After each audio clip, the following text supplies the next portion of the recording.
Moving on, the fallout of the Jeffrey Epstein saga continues. A UAE-based firm is now facing the heat as its CEO has come under the scanner for his links with the convicted sex offender. Khanna, a member of the U.S. House of Representatives representing California, identified 6 men whose names had previously been redacted in official Epstein-related records that were released by the U.S. Justice Department. This included the name of Sultan Ahmed bin Sulayem, an influential entrepreneur from the UAE.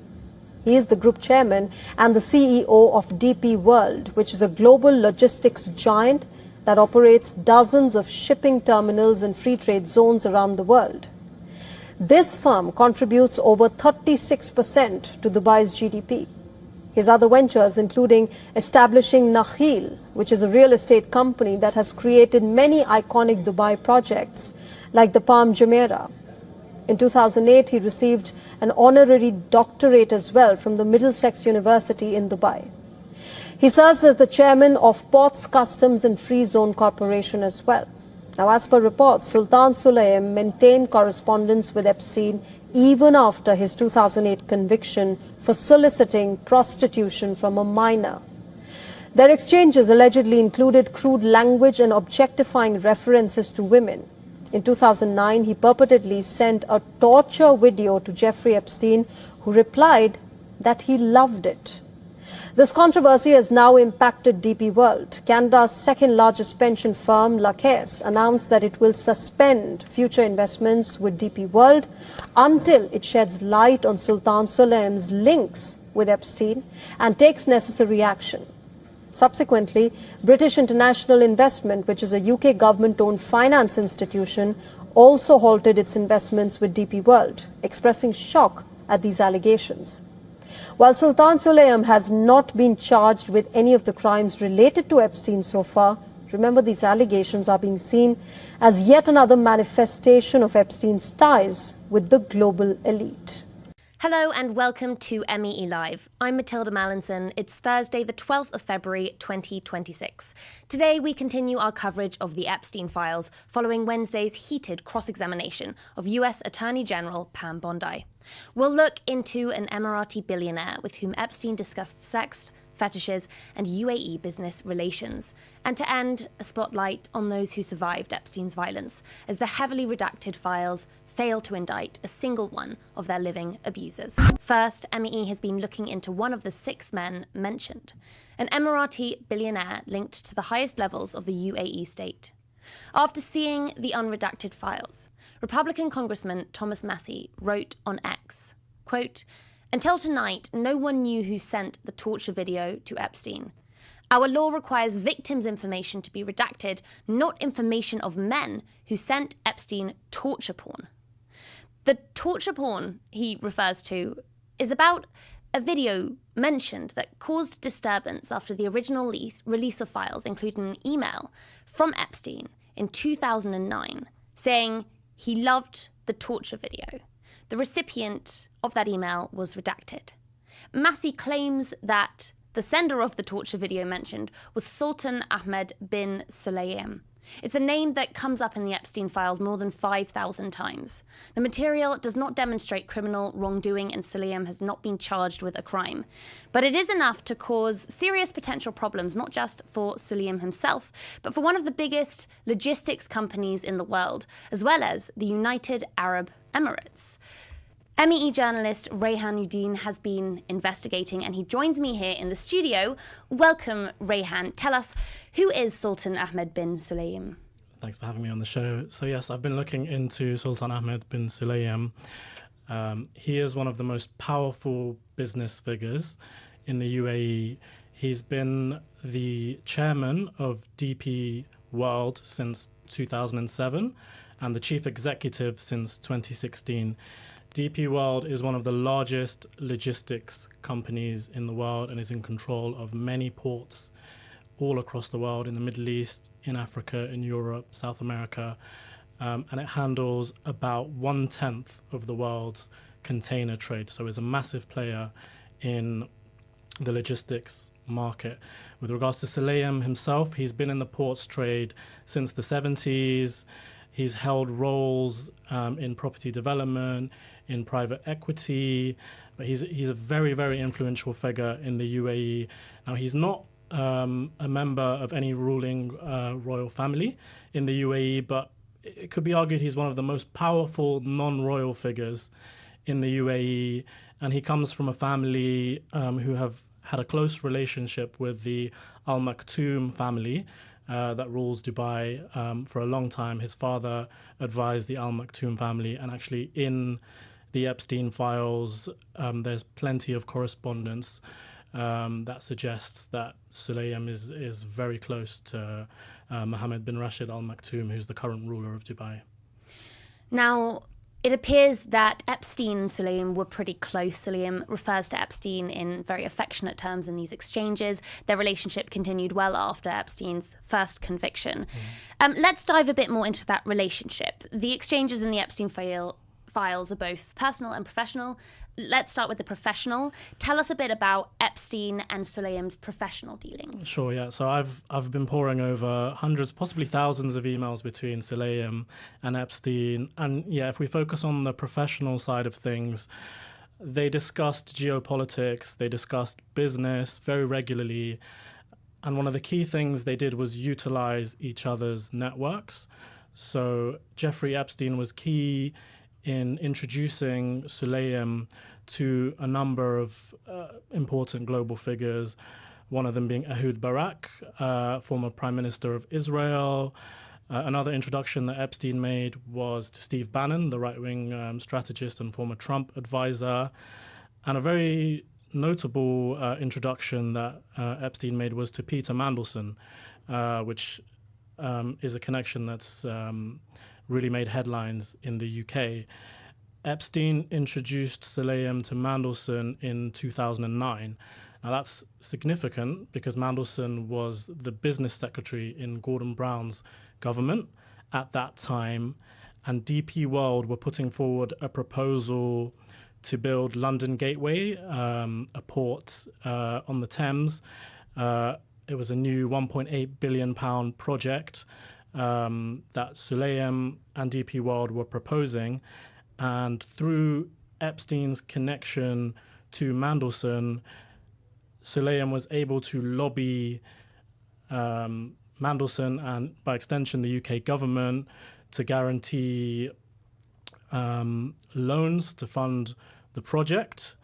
And the project did go ahead. In 2010, DP World began construction of the port, and London Gateway to this day is still owned and run by DP World. And as has been reported in the UK, Mandelson, has lost his job as the envoy to America. He's lost his peerage and has been stripped of his membership of the Labour Party, all to do with connections to Epstein. But this particular connection and the kind of discussions around sensitive UK government material is one of the factors that led to that. Mm-hmm. And Keir Starmer is still getting a lot of heat about his appointment of Mandelson. Absolutely. Now, the relationship between Epstein and Sulayem, it wasn't confined to emails. It appears that Sulayem attended Epstein's Caribbean islands. These are islands on which locals have testified or claimed that young girls were transported and harboured, where survivors have claimed that they were raped by Epstein and others. The files do not demonstrate criminal wrongdoing by Sulayem, but there is mention of his name in quite an interesting way regarding Epstein's purchase of his second larger Caribbean island. Tell us about that. Yeah, so the correspondence shows us that Sulayem definitely visited Epstein's private Caribbean island. There's plenty of messages between the two of them talking about timings and schedules for meeting up at the island. There's a message where Sulayem talks about having had a great time having been on the island.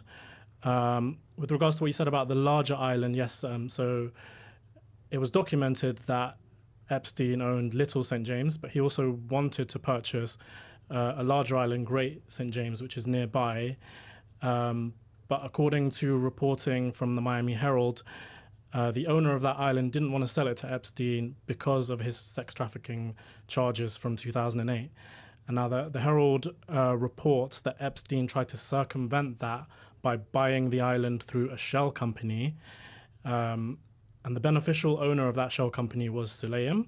Now, an aide to Sulayem has told the Herald that Epstein had asked Sulayem if he could use his name in an unspecified business deal, and then he was told no.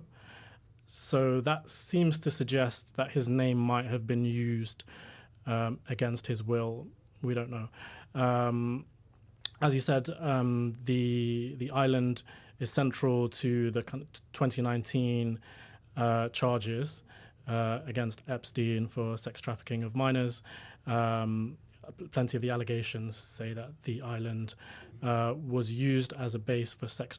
What did make me somewhat uncomfortable reading the exchanges that you had been looking at between the pair was the more personal correspondence between them and the ways in which they talked about women. I don't know if you felt the same. Maybe you could share with us some of the examples that you found. Definitely, yeah. The use of crass and dehumanizing and degrading language between Epstein and Sulayem on a number of topics, but in particular in reference to women, really did stand out to me. There's several memos, one in which Sulayem discusses a woman he went with in Paris, and he lists her age and weight and bra size, and then makes jokes about her femininity. There's several references to infidelity. In one of the emails, Sulayem says, "Every married man keeps wondering every evening, should I go out and look at what I cannot fuck, or stay home and fuck what I don't want to look at?"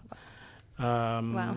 Yeah. And then there was another email uncovered by Bloomberg in which Sulayem's talking about a supermodel who he's attempting to meet. And he says to Epstein, "There's a misunderstanding. She wanted some business while I wanted some pussiness." Witty too. Wow. To which Epstein replies, "Praise Allah, there are still people like you," which I found shocking. You know, that was a really...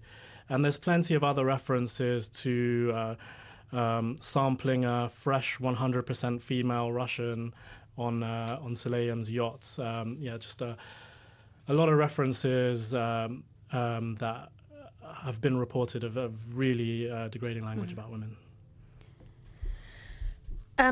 Finally, I think we should just take the last minute to talk about DP World, the company of which Sulayem is the CEO. Brits watching may remember hearing about the company a couple of years ago when they purchased P&O Ferries, and 800 staff members were laid off with no prior consultations.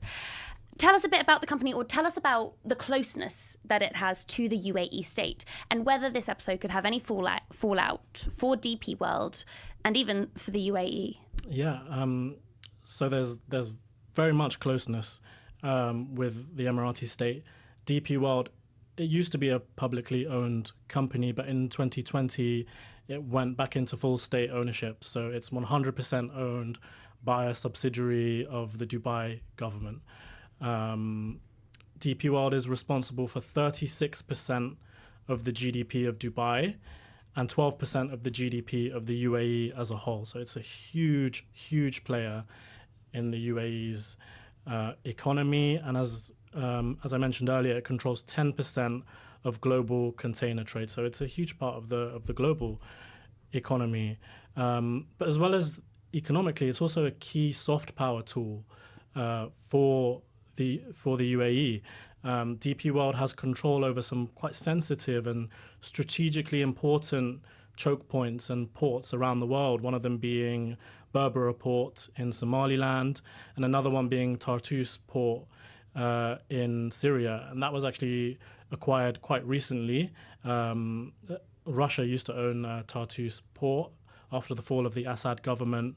DP World took it over in an $800 million deal, and it was seen as a sign of good relations between the UAE and Syria. So that was a very important deal for DP World and for the UAE. And so it's these economic and strategic factors that will worry the UAE. And in particular, we've seen two major developments over the past 2 days. We've seen two companies saying that they are going to withhold and pause future investments with DP World until the issue around Sulayem and his emails with Epstein are addressed. So one of those companies is... I'm afraid we're going to have to rush quite quickly to the end, but I mean... Yeah, one of them is Case, a major pension fund in Canada, and the other one is British International Investment, which co-owns the Somaliland port. So those two have said that any future investments with DP World are being paused until this situation is dealt with. So that's a factor that DP World and the UAE will take very seriously. And DP World did not respond to your request for comment by the time we went to air. That's correct. Rayhanuddin, thank you so much for joining us here on MEE Live. Thank you. Do you know how many containers are on ships going through your ports a day? Do you have any idea? Well, I can tell you the value. Go on. In all our terminals around the world, Yes? we have over $400 million worth of cargo going every hour. What? Every hour? Yes. Every hour? 24 hours, yes.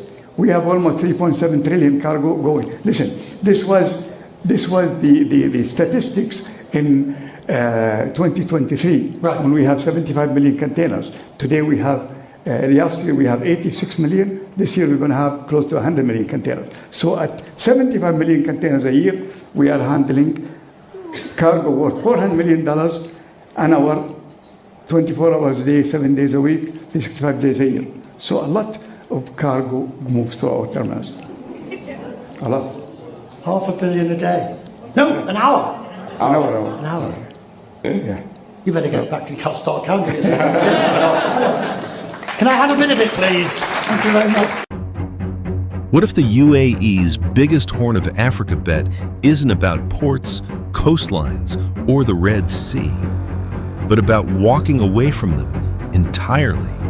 While Djibouti hosts superpower bases, Somalia stretches along 3,000 kilometers of coastline, and Eritrea sits meters from Yemen's war.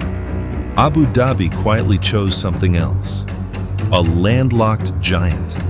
20 Mirage 2000 fighter jets, billions in factories and farms, a military partnership that rattled Cairo and unsettled Djibouti. No press conference, no grand announcement, just execution. This wasn't charity, it wasn't ideology, it was calculation. The Mirage deal wasn't defense diplomacy, it was an insurance policy for industrial capital. This strategy isn't clean. The UAE remains entangled in Yemen. Houthi drones already threaten Red Sea shipping. Berbera could become a target. Sudan is worse. Since April 2023, over 150,000 people have died. Multiple investigations accuse the UAE of backing the RSF through regional corridors. Abu Dhabi denies it. If instability spills east, Ethiopia absorbs refugees, arms, and shockwaves. There's also geopolitics. China watches Berbera closely. Turkey won't exit Somalia quietly. The US recalibrates. This bet works only if Ethiopia stabilizes internally and external conflicts don't detonate trade corridors. Nothing here is guaranteed. So here's the real story. The UAE didn't choose Ethiopia because it lacks a coastline. It chose Ethiopia because coastlines alone no longer decide power. Population, markets, scale, permanence. Small Red Sea states offered access. Ethiopia offered inevitability. As factories rise, jets train, and Berbera fills with containers, a new Horn of Africa order takes shape. Quietly, deliberately,